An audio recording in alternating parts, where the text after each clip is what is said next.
Welcome to the BFF Report. I'm your host, Mike B, aka Phony, and if you notice, things around here a little bit crazy because I just finished. I told you guys I got my cameras coming right. I just finished hacking my first one, and I'm a huge nerd, so I decided to kind of show it off a little bit. Once I actually get the whole thing finished and everything, maybe next week, maybe we'll go back to the real, me and green screen, all that stuff, weatherman stuff. Oh, look at this, you're about to get shit on over here because this big old storm's coming. That kind of stuff. Anyways, today we're going to talk about Darkspore. This is a new game coming out from EA, and the same guys that brought you Spore. So this is, could potentially be a pretty cool game, right? The release date was pushed back to April 26th. They had a couple betas. Forums were talking about how, maybe it was a little too early to release it, and I guess the guys listened, and they decided to push it back to April 26th. So that's good news. To see, it's kind of an MMO, Dota, Bloodline Champions, League of Legends, sorta. There's like all kinds of stuff kind of mixed into one. Why don't we go and check it out? This is called the editor, and what it does is it allows you to take your little hero dudes here, and you can equip gear that you've gotten previously. You can also paint new skins on them and all that stuff. But the first thing I want you to notice is that my hero level is 0. Now watch as I grab this little piece of gear and I put it on my little dude. Bam! Level 1. So basically, your hero level is determined by your gear. Now, as far as placing gear, unless it's like a foot item or like it's something that specifically goes like in your hands or they are your hands or something, you could pretty much put things anywhere you want, and then you could grab them, stretch them out, and like twist them and do all kinds of crazy stuff to them, much like you would expect from a Spore-based game. Take this guy, for example. For some reason I can't explain, I just felt like, hey dude, you know what? I think all your gear goes on your face. I don't know why, you just look like that kind of guy that just needs to have gear all over his face for no particular reason. Now, before we get into the PvE campaigning stuff, notice here on the right my progenitor level. Now, what a progenitor is you, and your level is basically dictated by how many campaigns you go on, how many you chain together, how many people you roll with for XP bonus, and basically as you get experience, your progenitor level goes up and you unlock things, you could purchase things, you qualify to unlock PvP at level 10, for example. And for each level, as far as I can tell so far, you can actually unlock a new hero. So, going through these levels, unlocking all these dudes, on the right-hand side, you see there are tons of them, will allow you to kind of mix things up in your squads. And again, as you level and you purchase upgrades, you can also purchase more squads.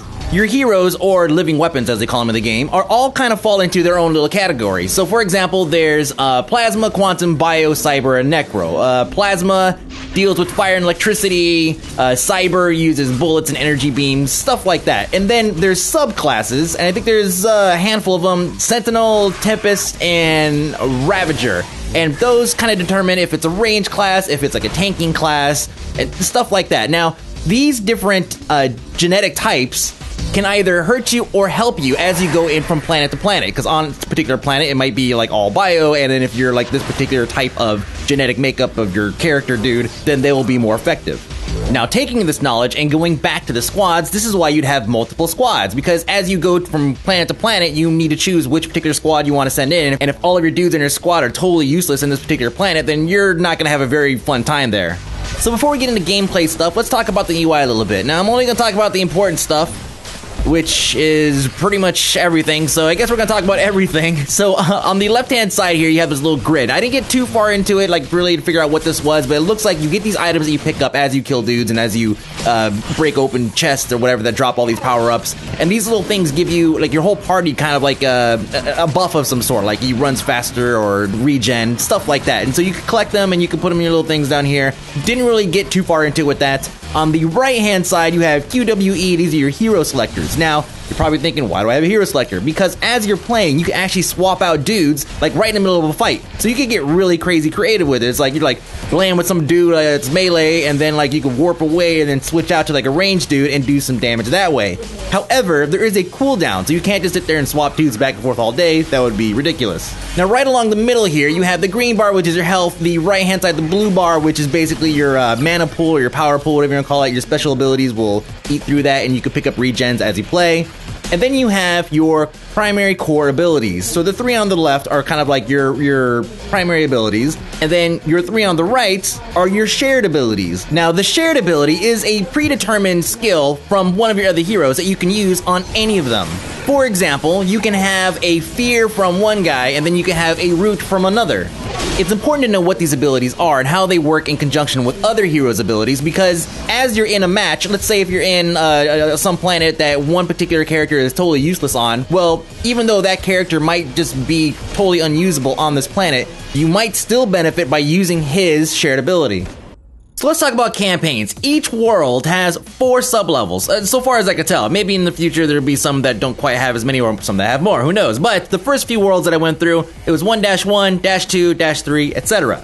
Each campaign mission is pretty much broken down into kill a bunch of dudes as you progress, and then you warp to another area within that level, then you continue going on, and then you warp to another area, and at some point you reach a wave-type encounter where you have tons of mobs just being thrown at you, and then once you finish that, you have now completed that particular campaign. On the final level of each planet, you get to fight a boss, and usually they're pretty large in size. It's not just some regular little thing they blew up and said, oh, it's a boss now, it has lots of health, go at it. No, it's actual real boss with real moves that differentiate itself from other mobs you've encountered so far. And I gotta say, I actually really enjoy these encounters and how they function, especially when you get into the multiplayer aspect, because these things do actually seem to be harder, even though overall campaigning with multiplayer co-op seems incredibly easy.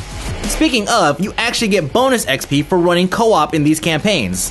And then at the end, after you roll for your loot and all that, you could chain together another one and just get that much more XP on top of it. Now, I mentioned before that you have to purchase your way into PvP. It's an item that's available at level 10, and you can purchase that along with weapons and other kinds of crazy stuff. And you also pick up a lot of trash, grays, things you need to vendor all the time as you do these campaigns. So there's this whole, like, you know, buy, sell, all that good stuff. There's no auction house or kind of player-run economy that I've seen so far. But then again, this isn't exactly an MMO in a general sense. PvPing in Darkspore is not objective-based. It's pretty much all arena. You have 1v1, 2v2, and then there's custom, which I didn't get to. I just pretty much did unranked. Now, I didn't see a ranked, but I'm pretty sure a ranked button with a ladder system is going to be implemented when this game launches. And just like you would expect in any situation where you have a 1 versus 1 or a 2 versus 2 setup, you have comps, which you already have your 3 heroes that you manage, and some comps are obviously going to be better than others. I actually experienced this myself, as while I was playing, I won the first couple matches, and then I went on like a 4-lose streak, which really sucks, and I swapped out one of my heroes, and ended up going on a nerd-stomping spree. Considering that the PvP side is obviously not fleshed out completely, it is actually pretty enjoyable, and I'm kind of curious to see what they end up, implementing in the future. Is there going to be any kind of objective-based stuff? Maybe some 5v5, some real craziness. 5v5 would obviously be a little nuts because that's 15 heroes on both sides. I think that'd be a bit crazy, but why not?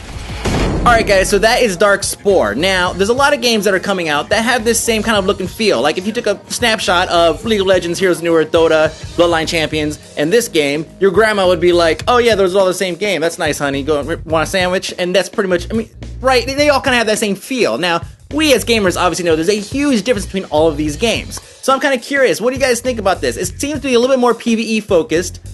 Being able to swap your little heroes around, that's kind of interesting. The game is going to have a flat box price with no subscription fee. Later on down the line, maybe there'll be some kind of microtransactions. I'm not saying they're going to do it. They didn't say they were going to do it. I'm just saying that's usually the way these things work out. Let me know. Comments below at AKMikeB on Twitter and Facebook. And I'm going to go continue being a nerd with my camera. So I'll see you guys next week.